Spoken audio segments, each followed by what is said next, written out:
Robert Graetz, a white Lutheran minister, was called to serve as pastor of an all-black congregation in Montgomery, Alabama. The year was 1955. 6 months after his arrival, Rosa Parks would be arrested in Montgomery for refusing to give up her seat to a white man on a city bus. Reverend Graetz chose to support the subsequent boycott of the buses and ended up not only being the only openly supportive white minister in Montgomery to do so, but the only white person helping to organize the boycott. The boycott that would be recognized as the official start of the civil rights movement.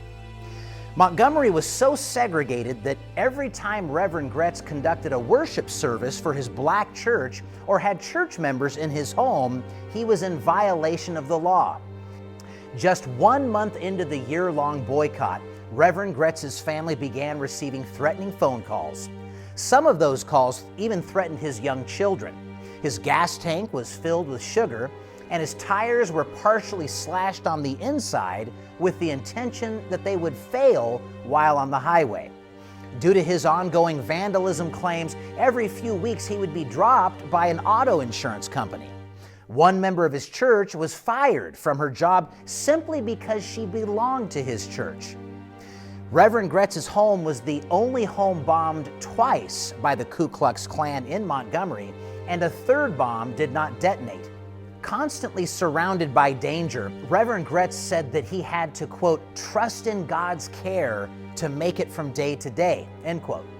Though the bombers were eventually caught and actually signed confessions admitting guilt, the defense attorney told the jury that, quote, a guilty verdict will be a verdict for Martin Luther King to destroy our Southern way of life, end quote. The defendants were found not guilty. Reverend Graetz planted a tree in the bomb crater in his front yard and said that he was, quote, determined to turn this scar of death into a visible symbol of life.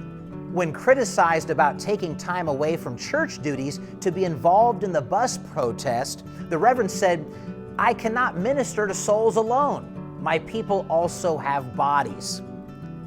My name is Chris Prighttower, and this is our story.